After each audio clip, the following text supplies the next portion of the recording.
संभल से, जहां पर सर्वे का काम आज भी जारी रहेगा। थोड़ी देर में चंदौसी पहुंचेंगे संभल के डीएम। खुदाई में निकली बावड़ी का निरीक्षण किया जाएगा। प्रशासन की टीम के साथ ही एएसआई की टीम भी मौजूद होगी। तो कल ही यहां पर खुदाई के दौरान बावड़ी मिला था। 4 कमरे मिले हैं जमीन के नीचे और यह दावा किया जा रहा है कि ये रानी सुरेंद्र की संपत्ति है। बावड़ी के बारे में और ज्यादा जानकारी के लिए आज भी सर्वे का काम चलेगा। संभल में सर्वे के दौरान चंदौसी से पहुंच रहे हैं, चंदौसी पहुंचेंगे संभल के डीएम।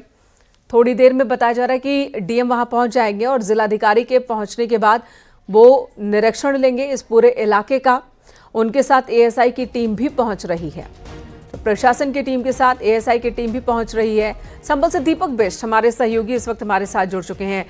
दीपक, संभल में एक के बाद एक, कभी मंदिर, कहीं बावड़ी, और अब जो एएसआई की टीम फिर सर्वे के लिए पहुंच रही है, आज भी सर्वे जारी रहेगा। तो किन किन पहलुओं पर सर्वे किया जाएगा? देखिए, एक दिन पहले जिस तरह से कुआं की खुदाई के दौरान जो लक्ष्मण कुंज है चंदौसी का, वहां पर कुएं की खुदाई की जा रही थी, तो अचानक वहां पर बावड़ी नज़र आई और बावड़ी की खुदाई के दौरान कुछ कमरे नुमा डिज़ाइन यहां पर नज़र आई। क्योंकि अक्सर ये कहा जाता है कि जब पहले बावड़ी बनाई जाती थी तो उसकी हाइट को देखा जाता था। कई बार बावड़ी जो है 15 फीट से लेकर 30-40 फीट तक चली जाती है और यहाँ पर भी जो हाइट है उसको यहाँ पर आका जा सकता है। और इसीलिए आज फिर एक बार नगर पालिका की तरफ से इस जगह पर खुदाई की जा रही है। भारी भीड़ यहाँ पर है, जो लोग हैं वो यहाँ पर देख रहे हैं, क्योंकि बावड़ी के अंदर जो कमरे बने हुए हैं उनको देखा जाएगा। और कुछ देर बाद ही यहाँ पर संभल के जिलाधिकारी पहुँचेंगे टीम के साथ और वो यहाँ पर मुआयना करेंगे। क्योंकि एक दिन पहले शनिवार को हमने देखा था कि यहाँ पर काम को रोका गया था। उसके बाद अब आज सुबह, रविवार की सुबह से एक बार फिर यहाँ पर जेसीबी के जरिए 2 जेसीबी लगाई गई है। काम यहाँ पर युद्ध स्तर पर जारी है, क्योंकि बावड़ी किसकी थी ये पता लगाया जाएगा। लेकिन ये कहा जा रहा है कि राजस्व विभाग के अभिलेख में इस बावड़ी का जिक्र है और उसका नंबर भी बाकायदा दिया गया है। और इसीलिए यहाँ पर कुएं की खुदाई को लेकर स्थानीय प्रशासन को कुछ लोगों ने चिट्ठी लिखी थी और उसके बाद ये कहा था कि यहाँ पर कुआं है, कुएं की खुदाई की जाए। लेकिन यहाँ पर कुएं के साथ साथ बावड़ी नज़र आई, तो अब बावड़ी को लेकर यहाँ पर प्रशासन की टीमें कोशिश कर रही है कि उसको खुलवाया जाए और इस बावड़ी में क्या निकल कर आएगा ये देखना होगा। दीपक, ये बताएं, स्थानीय लोग इस खुदाई को लेकर क्या कह रहे हैं, प्रशासन के एक्शन को लेकर क्या कह रहे हैं और क्या अंदाजा लगाया जा रहा है? जो बावड़ी है उसके अंदर कमरों की लंबाई चौड़ाई कितनी होगी, इस बारे में भी तो लोग बात कर रहे होंगे।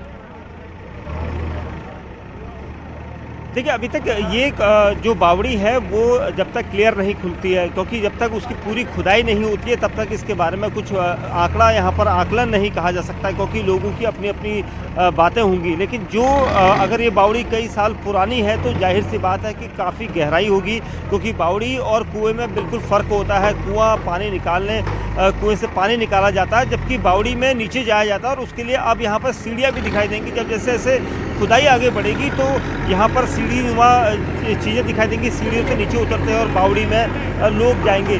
मैं यहाँ पर कोशिश करता हूँ, कुछ लोग यहाँ पर जो खड़े हैं उनसे मैं बात करता हूँ, क्योंकि जो स्थानीय लोग हैं इनको बखूबी आप लोगों ने यहाँ पर बताया प्रशासन को, तो हमें भी बताएं कि क्या आप लोगों ने जानकारी दी थी? नहीं, यहाँ पहले से भी हमारे पूर्वज भी बताते आ रहे हैं कि यहाँ बावड़ी कुआं है और ये ऐतिहासिक धरोहर है। सन 1857 में रानी सुरेंद्र वाला की ये रियासत थी और यहाँ पर उनकी फौजें, यहाँ टुकड़ी यहाँ आकर रुकती थी। अभी इसमें आपको झीना भी यहाँ मिलेगा और कमरे बने हुए, कई कमरे, कोई 10 बता रहा है, कोई 12 बता रहा है कमरे जो यहाँ लोग आए हुए हैं, खेले भी हैं। वो ऐसा ये ऐतिहासिक धरोहर है। और कल हमने श्रीमान जिलाधिकारी महोदय जी से इस बारे में सनातन सेवक संघ की ओर से एक लिखित शिकायत दी थी कि ये प्राचीन धरोहर है, हमारी ऐतिहासिक धरोहर है, इसे पुनः जागृत करा जाए। जो मृत प्राय हो गई है, यहाँ पे लोगों ने कब्जा कर रखा है, मट्टी डाल रखी है। तो श्रीमान जिलाधिकारी महोदय जी के आदेश अनुसार आज ये कार्य हो रहा है और प्रत्यक्ष को प्रमाण की आवश्यकता नहीं है। कितनी गहराई इसकी अभी मान सकते हैं आप लोग? लगभग बहुत गहराई बता रहे हैं। जो यहाँ के निवासी हैं, जो यहाँ खेलते कूदते थे बचपन में, वो बताते हैं अब इसके नीचे कुआं है, 1-2 कुएं निकलेंगे अंदर, सीढ़ियाँ निकलेंगी और कई मंजिला इमारत जो कमरे होते हैं छोटे छोटे वो निकलेंगे इसमें। देखिए स्थानीय लोग जो है उनका ये कहना है कि यहाँ पर जो कई कमरे हैं वो काफ़ी जी। नीचे तक जाएंगे और उसके अलावा इन्होंने जो 1857 वाला जिक्र किया है उस जिक्र को लेकर मैं आपको बता दूं कि क्योंकि इतिहास की चीज़ें हैं, इतिहास की धरोहर है, कुछ भी ऐसा हो सकता है, लेकिन 1857 वाली जानकारी को एएसआई और जो जिलाधिकारी हैं वो अगर आधिकारिक तौर पर कहेंगे तो उससे और यहाँ पर बल मिलेगा। जाहिर सी लेकिन बात फिलहाल यहाँ की जो खुदाई है वो एक बार फिर जी ऑथेंटिसिटी तभी होगी जब जांच रिपोर्ट्स में ये सारी बातें सामने आएंगी, सर्वे रिपोर्ट्स में क्या बातें सामने आती हैं उसी को सच माना जाएगा। लेकिन जो स्थानीय लोग दावे कर रहे हैं कि ये बावड़ी 1857 की है, रानी सुरेंद्रवाला की धरोहर है और ऐतिहासिक धरोहर होने का भी दावा कर रहे हैं ये सभी, जाहिर सी बात है कि सर्वे के दौरान ही ये बातें सच जो है वो सामने आ पाएंगी कि इसे ऐतिहासिक धरोहर माना जाएगा या नहीं माना जाएगा। और इसी को लेकर काफी उत्सुकता भी है लोगों के बीच में। आपके पास लौटेंगे दीपक, जब टीम पहुंचती है प्रशासन की, एक बार फिर आपसे और भी जानकारी हासिल करेंगे। तब तक के लिए बहुत बहुत धन्यवाद आपका इस पूरी जानकारी के लिए।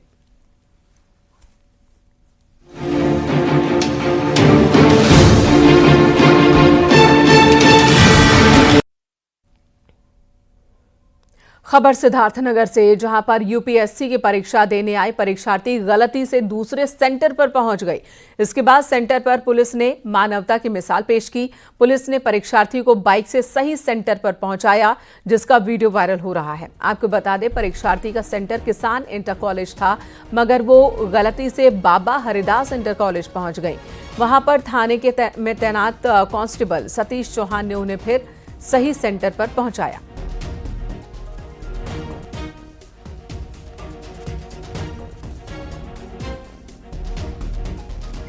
पीसीएस प्री के एग्जाम्स चल रहे हैं, लेकिन एक परीक्षार्थी जो कि गलत सेंटर पर पहुंच गई थी, उन्हें सही सेंटर पर एक पुलिस वाले ने अपनी बाइक पर बैठाकर पहुंचाया ताकि वो एग्जाम में हिस्सा ले सके, परीक्षा का हिस्सा बन सके। आज पहली पाली में सुबह 9:30 बजे से परीक्षा की शुरुआत हो चुकी है। ये तस्वीर उस वक्त की है जब गलत सेंटर पर एक लड़की पहुंच गई, जिसे सही सेंटर पर पुलिस ने पहुंचाया। महोबा में तेज रफ्तार का कहर दिखा। ट्रक ने महिला अभ्यर्थी की कार को टक्कर मार दी और परीक्षा देने जा रही महिला सड़क हादसे में जख्मी हो गई। पीसीएस की परीक्षा देने जा रही थी ये महिला, जिनकी हालत नाजुक बताई जा रही है।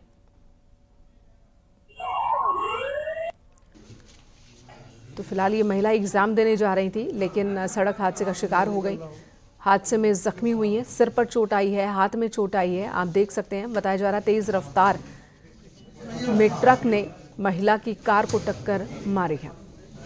ट्रक और कार की टक्कर में महिला जख्मी हो गई। ये एग्ज़ाम देने जा रही थी, पीसीएस परीक्षा के अभ्यर्थी हैं, लेकिन चोटिल होने की वजह से परीक्षा में शामिल नहीं हो पाई। फिलहाल कई जगहों पर इन्हें चोट आई है, सिर में, हाथ में। महोबा में ये हादसा हुआ।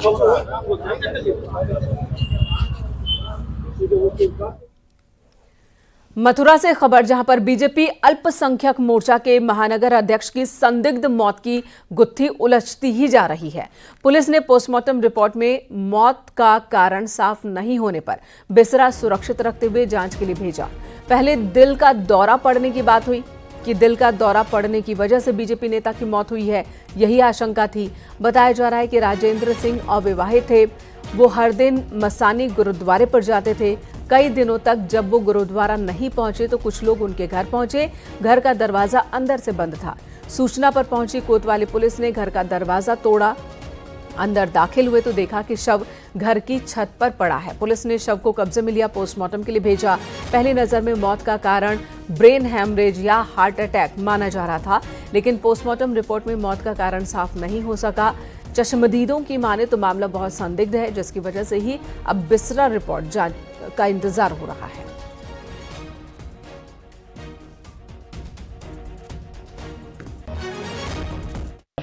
वो फोन को आवाज़ नहीं आ रही थी, फोन लोग कर रहे थे तो फोन उठा रहे थे, तो तत्काल उन्होंने पुलिस को सूचना दी थी। पुलिस वहाँ मौके पहुंची थी, फोरेंसिक टीम पहुंची थी, तो वो देखा गया तो उनको छत पर जो है शव पड़ी हुई थी।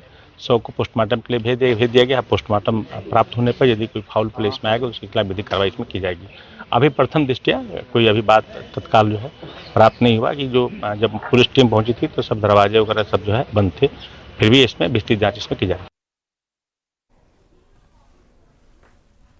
इधर कानपुर में चोर ने घर के बाहर खड़ी बाइक चुरा ली। 90 सेकंड के भीतर वो मोटरसाइकिल लेकर फरार हो गया। चोरी की ये वारदात सीसीटीवी कैमरे में रिकॉर्ड हुई है। आपको तस्वीरें दिखाते हैं कि कैसे शातिर चोर बाइक चोरी कर रहा है। जूही थाना क्षेत्र के बारादेवी चौराहे के पास की ये घटना है। पीड़ित ने थाना पहुंचकर शिकायत दर्ज कराई।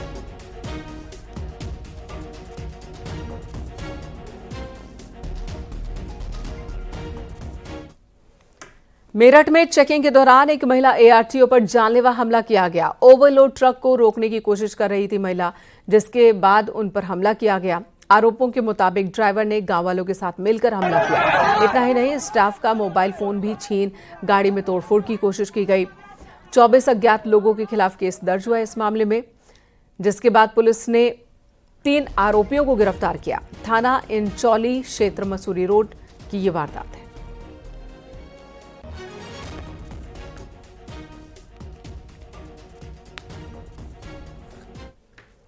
सुल्तानपुर में 12वीं की छात्रा के साथ गैंग रेप का मामला सामने आया, जहां पूरा परिवार एक शादी समारोह में गया था।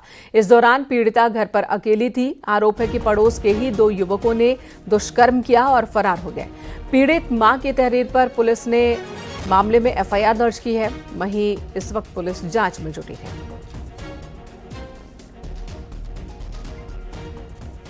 आज दिनांक 21/12/2024 को लबुआ थाने पर पीड़िता के परिवारजनों के द्वारा घटना की सूचना दी गई। इसी क्रम में तत्काल सुसंगत धाराओं में मुकदमा पंजीकृत करते हुए पीड़िता को प्राथमिक उपचार केंद्र भेज दिया गया, जहां से पता चला कि पीड़िता संपूर्ण स्वस्थ है और कोई भी बाढ़ चोट के निशान नहीं है।